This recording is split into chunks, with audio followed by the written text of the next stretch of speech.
Friends, LS technical education में आपका स्वागत है। आज की क्लास में अपन जो बात करने वाले हैं सिस्टम बस के बारे में बात करेंगे।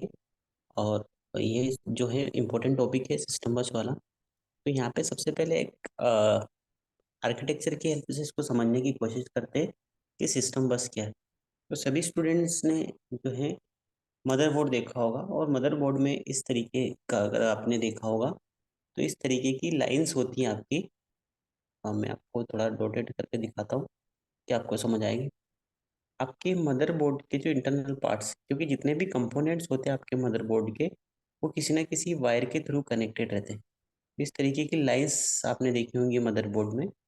नहीं देखा हो तो आप जरूर देखिएगा। मदरबोर्ड को जब देखोगे आप तो इस तरीके की लाइंस होती हैं, इनको बोला जाता है बस। इसका मेन पर्पस क्या होता है? डेटा को कैरी करना। आपका डेटा हो, सिग्नल्स हो, कुछ भी इंफॉर्मेशन हो, उन इंफॉर्मेशन को कैरी करना इसका मेन पर्पस होता है। तो बस कैसी रहती है, आपको थोड़ा सा आइडिया हो गया कि आपके मदरबोर्ड में जो वायर्स होते हैं, ग्रुप ऑफ वायर्स होते हैं, वो डेटा को कैरी करने का काम करता है एक प्लेस से दूसरे प्लेस। तो उसको अपन बोलते हैं बस। अब यहाँ पे अपन समझने की कोशिश करते हैं आगे कि सिस्टम बस जो होती है उसकी डेफिनेशंस किस तरीके से अपन देंगे और उसका मेन पर्पस क्या है। तो सिंपल सा डेफिनेशंस की बात करें तो आपके ग्रुप ऑफ वायर्स होते हैं या सेट ऑफ इलेक्ट्रिकल वायर्स होते हैं, या जिसको बोलते हैं अपन lines, that connects the various hardware component of the computer system.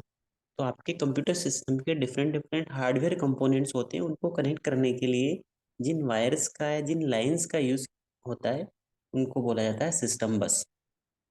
उसके अलावा यहाँ पे और बात करें, इसका मेन पर्पस क्या रहेगा? जो लाइंस ऑफ या ग्रुप ऑफ वायर्स होती है एक दूसरे से कनेक्टेड होते हैं हार्डवेयर कंपोनेंट्स, तो इसकी हेल्प से अपन कम्युनिकेशंस कर पाएंगे, है ना। मतलब इंफॉर्मेशन को एक जगह से दूसरी, मतलब एक हार्डवेयर कंपोनेंट से दूसरे हार्डवेयर कंपोनेंट के बीच में ट्रांसफर कर पाएंगे। जैसे एक एग्जांपल के तौर पे अपन मान लें सीपीयू। यहाँ पे इस सिस्टम बस की बात करें तो यहाँ पे सीपीयू को कुछ इंफॉर्मेशन या कुछ सिग्नल्स देने हो या कुछ डेटा को स्टोर करवाना, तो वो क्या करेगा? यहाँ से डेटा सेंड करेगा, यहाँ से जाएगा डेटा और यहाँ पे मेमोरी में जाएगा, और यहाँ से इंफॉर्मेशन जो भी है वो गैदर करेगा, फिर से ये इंफॉर्मेशन यहाँ आएगी, सीपीयू के पास जाएगी। तो सिंपल सा ये जो सारा का सारा वर्क होता है विद द हेल्प ऑफ किसी ना किसी जो है आपका कंपोनेंट्स या कुछ ना कुछ ऐसा मीडियम चाहिए जो डेटा को एक जगह से दूसरी जगह कैरी कर पाए, इंफॉर्मेशन को कैरी कर पाए, सिग्नल को कैरी कर पाए, किसी एड्रेस को कैरी कर पाए। तो उनके लिए अपन जो यूज करते हैं उसका वो है आपका सिस्टम बस। और भी बात करते हैं आगे अपन इनके बारे में। आपके सीपीयू के ऐसे कौन कौन से या आपके कंप्यूटर के ऐसे कौन कौन से कंपोनेंट्स होते हैं जिनको एक दूसरे से कनेक्ट करके रखते हैं अपन। तो सबसे पहले आप बात करें, सीपीयू आपका कंपोनेंट है। सीपीयू से आपकी मेमोरी में डेटा को स्टोर करवाना या आईओ में डिवाइस में स्टोर करवाना या यहाँ से डेटा को रिट्रीव करना, ये मेन टास्क होता है आपका। तो सीपीयू के अंदर आपकी अगर बात करें तो सीपीयू के अंदर आ जाएगा आपका अरिथमेटिक लॉजिक यूनिट, उसके अलावा रजिस्टर्स, ये सारा सीपीयू के पार्ट होंगे। तो इनसे कम्युनिकेट करना मेमोरी से या आईओ डिवाइसेस से, तो उस केसेस में जिस सिस्टम का यूज करते हैं वो सिस्टम कहलाता है आपका सिस्टम बस। अब यहाँ पे ये जो सिस्टम बस होती है, ये मेनली आपके माइंड में क्वेश्चन आएगा व्हाई वी नीड्स। तो अभी अपने को समझ आया कि जितने भी कंपोनेंट्स होते हैं आपके कंप्यूटर के, उन कंपोनेंट को एक दूसरे से कनेक्ट करना, उनके बीच में इंफॉर्मेशंस को फ्लो करने के लिए आपको वायर्स की रिक्वायरमेंट होती है। बट अगर हर एक कंपोनेंट्स एक दूसरे से कनेक्टेड रहेगा तब तो आपका सिस्टम बहुत ज़्यादा कॉम्प्लेक्स हो जाएगा। आपका कॉम्प्लेक्स हो जाएगा, इसके अलावा एक्सपेंसिव हो जाएगा। तो ये इन सब चीज़ों से बचने के लिए मीन्स, अगर हर एक कंपोनेंट को कनेक्ट करेंगे, हर एक कंपोनेंट के बीच में अगर वायर लगाएंगे तो सिस्टम बहुत ज़्यादा एक्सपेंसिव हो जाएगा। जैसे मैं बात करूं कि अगर मेरे सिस्टम में 4 कंपोनेंट्स है, ऐसे 4 5 कंपोनेंट ले लेते हैं अपन, 4 ही कंपोनेंट ले लेते हैं।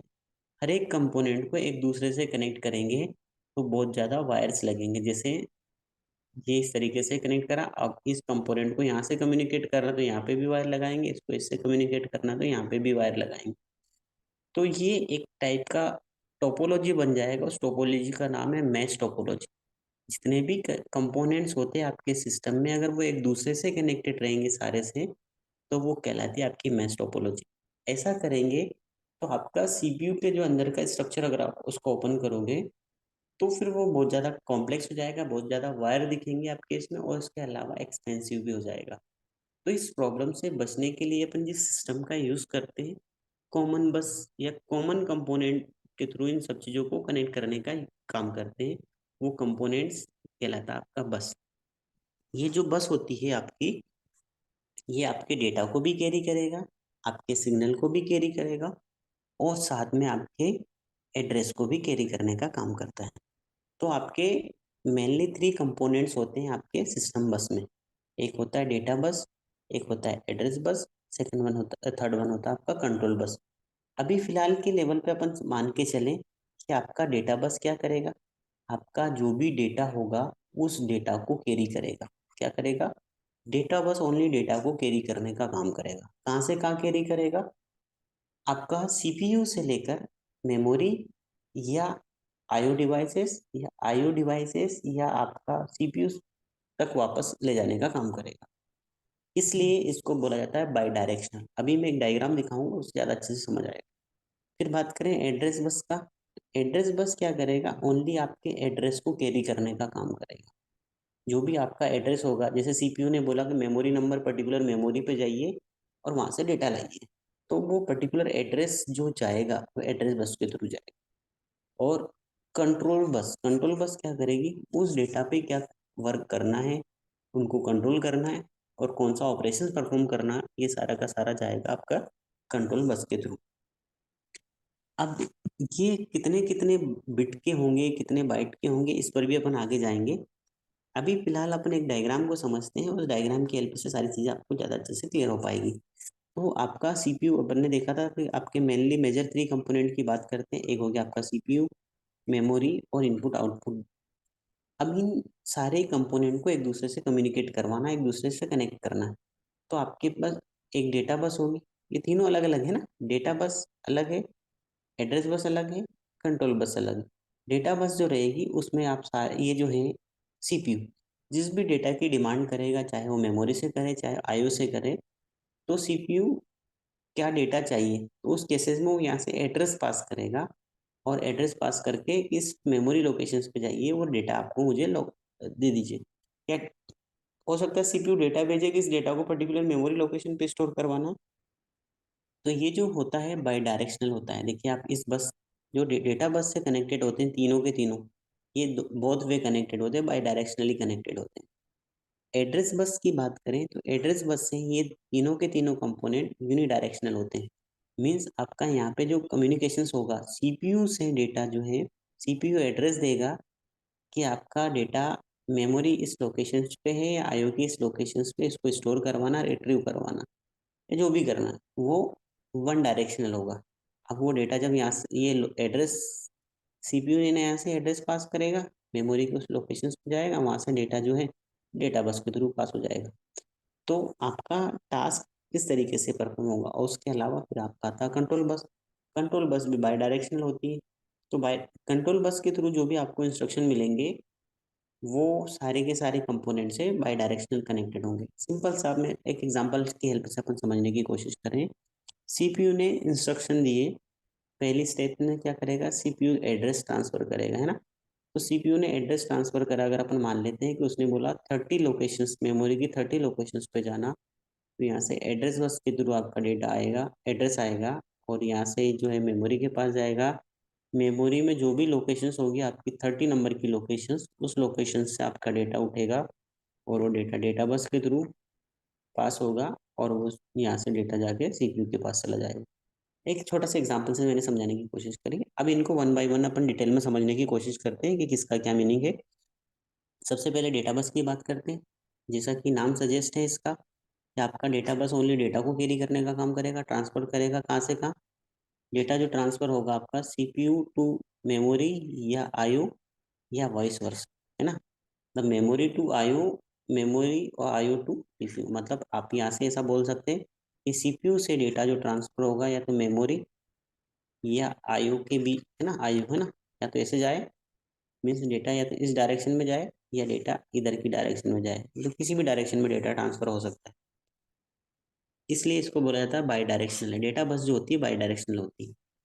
इसके अलावा डेटा बस जो रहेगी आपके डेटा बस में नंबर ऑफ बिट्स, है ना, कितने बिट के डेटा को कैरी कर सकते हैं, कितने डेटा को कैरी कर सकते हैं, डिपेंड करेगा आपके नंबर ऑफ वायर्स पे। आपके डेटा बस में जो जो होंगे आपके कितने नंबर ऑफ वायर्स होंगे, और हर एक वायर एट ए टाइम में एक ही बिट को ट्रांसफर कर पाएगा। मीन्स अगर सिंगल बिट की वैल्यू तो 0 या 1 हो सकती है, तो सिंगल हर एक वायर में, जैसे मैं मान के चलूँ कि मेरे पास जो सिस्टम है उस सिस्टम में जो बस है उसमें नंबर ऑफ वायर्स जो है 4 वायर्स हैं, तो इसका मतलब एट ए टाइम में 4 बिट को ही ट्रांसफर किया जा सकता है। 4 बिट डेटा को एक कंपोनेंट से लेकर दूसरे कंपोनेंट के बीच में भेजा जाएगा एट ए टाइम। तो 4 वायर होंगे तो 4 बिट डेटा, 8 वायर होंगे तो 8 बिट डेटा, 16 वायर होंगे तो 16 बिट डेटा। जितने ज़्यादा वायर होंगे उतने ही ज़्यादा डेटा को एट ए टाइम में आप ट्रांसफर कर सकते हैं पैरेलली, है ना। तो अब जितने ज़्यादा डेटा को ट्रांसफर करेंगे उतने ज़्यादा सिस्टम आपका एफिशिएंट होगा। तो एट ए टाइम में आप जितनी ज़्यादा बिट को ट्रांसफर करेंगे उतना ही सिस्टम आपका एफिशिएंट होता जाएगा। उसके अलावा और भी अपन बात करें कि आपका जो डेटा बस होगी ओनली डेटा को कैरी कर रही है। अब यहाँ पे एक एग्जांपल है जिसके हेल्प से अपन समझ सकते हैं, जिसमें आपका सिस्टम है 32 बिट बस। तो 32 बिट वायर्स होंगे आपके उसमें, मतलब 32 वायर्स होंगे और 32 बिट को ही ट्रांसफर कर पाएंगे। अगर आपकी बस जो है 32 बिट की बस है, 64 बिट की बस है, तो 64 वायर्स होंगे और 64 बिट को ही कैरी कर पाएगा एट ए टाइम, डेटा को ट्रांसफर कर पाएगा। तो ये तो अपन एक बेसिक सा पहले समझ लिया। फिर बात करते हैं कंट्रोल बस।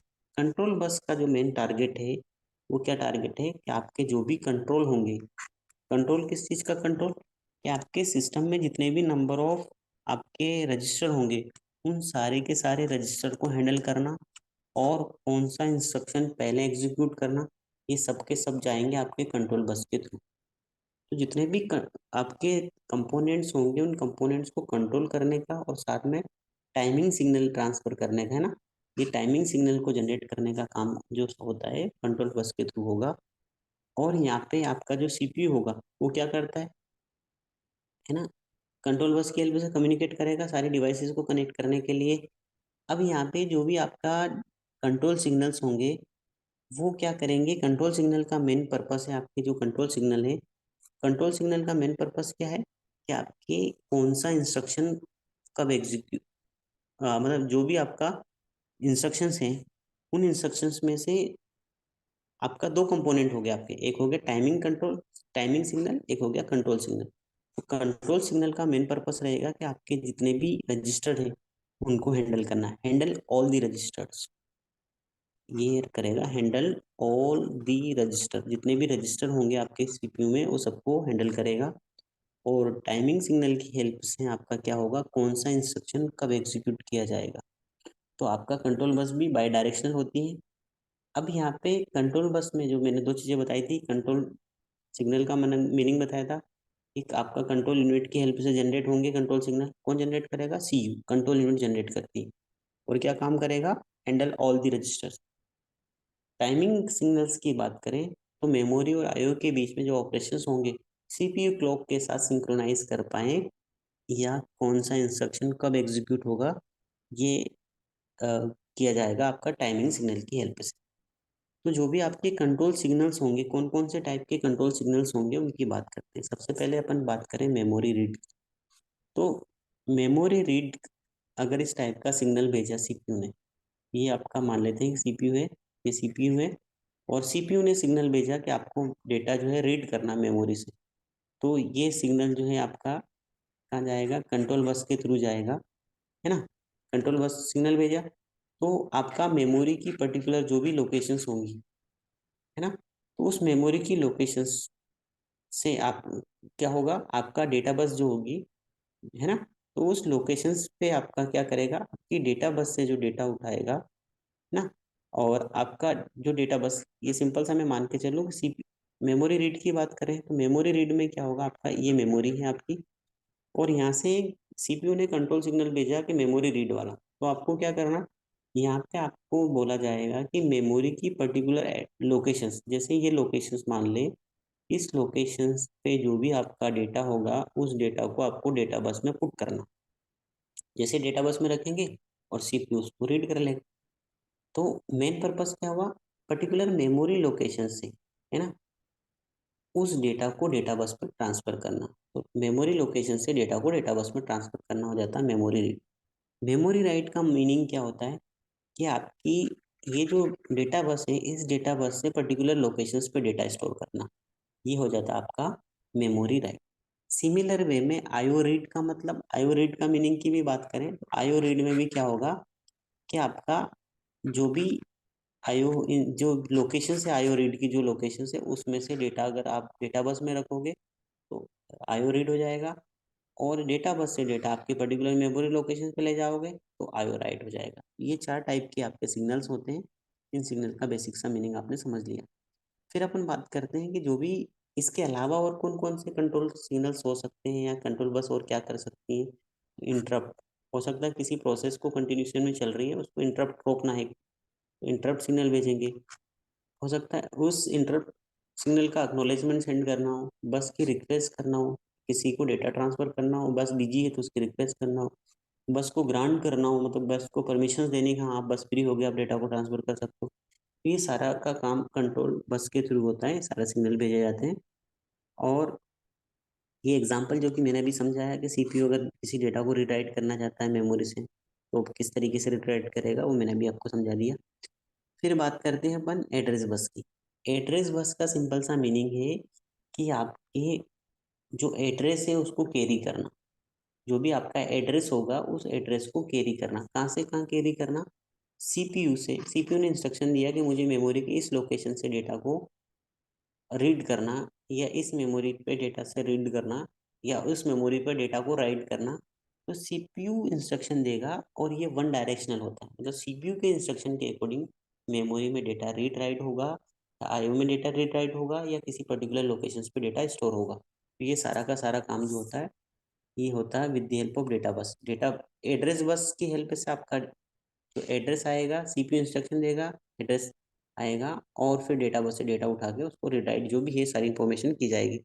सिंपल सा फंडा है, एड्रेस बस की हेल्प से आपका एड्रेस जनरेट होगा। और इस एड्रेस बस की हेल्प से ही आप बता पाएंगे कि आपकी जो मेमोरी की साइज है वो कितनी है।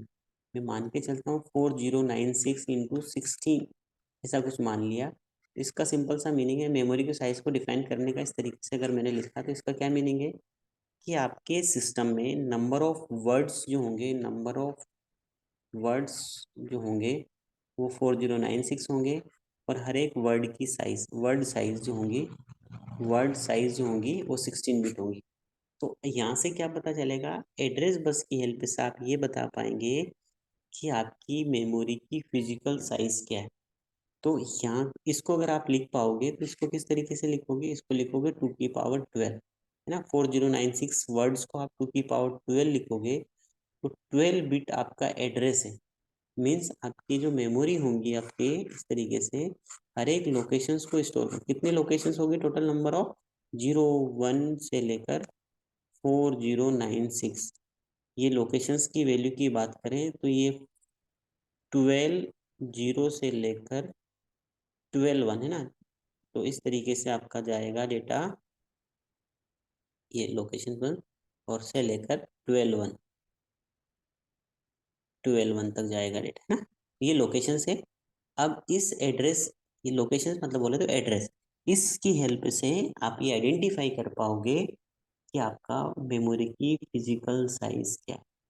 और ये 16 बिट क्या शो कर रहा, इस लोकेशन पे जो आपका वर्ड होगा उसकी साइज कितने बिट का है, 16 बिट का। ये 16 बिट का साइज रहेगा। तो लोकेशंस आपके एड्रेस कितने बिट का है ये आपका ये बताएगा कि आपकी फिजिकल मेमोरी की साइज क्या होगी। तो ये जो है क्या क्या आइडेंटिफाई करेगा कि मेमोरी की लोकेशंस कितनी है, और ये साथ में ये भी बताएगा कि आपकी जो मेमोरी की साइज होगी वो कितनी होगी। इसकी हेल्प से आप ये भी बता पाएंगे। तो यहाँ पे जो मेन पॉइंट आपको याद रखना है कि आपका फिजिकल मेमोरी का साइज कितना होगा, आपको यहाँ से ये पता चलेगा। और जितना ज़्यादा एड्रेस बस की साइज होगी, मतलब एड्रेस बस की साइज जितना ज़्यादा होगा मेमोरी उतनी ज़्यादा बड़ी होगी, है ना। क्योंकि जितनी ज़्यादा मेमोरी बड़ी होंगी उतने ज़्यादा एड्रेसेस आपको आइडेंटिफाई। अगर मैं आपसे सिंपल सा बोलूँ तो मुझे अगर मेमोरी साइज की बात कर लूँ या एड्रेस बिट की बात कर लूँ मैं, अगर एड्रेस 2 बिट का है तो कितने लोकेशंस हो सकती है टोटल? 2 बिट की बात करें तो 2 बिट की हेल्प से कितने लोकेशन बना सकते हैं? 00, 01, 10, 4 लोकेशन। मेमोरी की साइज 4 बाइट में मान लो। जितनी ज़्यादा आपके एड्रेस की साइज होंगी, जितनी ज़्यादा बिट का एड्रेस होगा उतनी ज़्यादा आपकी मेमोरी की साइज होगी। सिंपल सा फंडा ये है। फिर अब आपको क्या इंस्ट्रक्शंस परफॉर्म करने हैं, तो इंस्ट्रक्शन साइकिल देखेंगे आपको नेक्स्ट वीडियो में कि इंस्ट्रक्शन साइकिल होती आपका कंप्यूटर इंस्ट्रक्शंस क्या होते हैं, किस किस टाइप के इंस्ट्रक्शंस होते हैं, इंस्ट्रक्शन साइकिल क्या होती है। तो आपके इस यूनिट का जो इम्पोर्टेंट टॉपिक है, एड्रेस बस क्या होती है, डेटा बस क्या होती है, बस के टाइप्स क्या होते हैं, एक क्वेश्चन ये बनता है। दूसरा इंस्ट्रक्शंस क्या होते हैं, इंस्ट्रक्शन साइकिल क्या होती है, दूसरा क्वेश्चन ये बनता है। तीसरा क्वेश्चन आपका इम्पोर्टेंट यहाँ पे ये बनता है कि आपका जो है एड्रेसिंग मोड क्या है। तीन इंपॉर्टेंट क्वेश्चंस इस यूनिट से बनते हैं। तो अभी अपन ने पहला पार्ट जो अपन ने देखा एड्रेस बस वाला या बस सिस्टम वाला देखा, जिसमें एड्रेस बस देखा अपन ने, कंट्रोल बस देखा और डेटा बस देखा। अब नेक्स्ट उसमें अपन देखेंगे, पहले इंस्ट्रक्शन का मीनिंग समझेंगे और कौन कौन से टाइप के इंस्ट्रक्शंस होते हैं वो देखेंगे। फिर अपन इंस्ट्रक्शन साइकिल को देखेंगे और फिर जो है लास्ट इंपॉर्टेंट टॉपिक जो है आपका एड्रेसिंग मोड को समझेंगे। बट एड्रेसिंग मोड तभी अच्छे से समझ आ पाएगा जब आप इन टॉपिक को अच्छे से पढ़ पाएंगे। तो थैंक्स फॉर वॉचिंग। अगर आपको मेरा वीडियो अच्छा लगा तो प्लीज़ लाइक करें, सब्सक्राइब करें, अपने दोस्तों के साथ शेयर करें।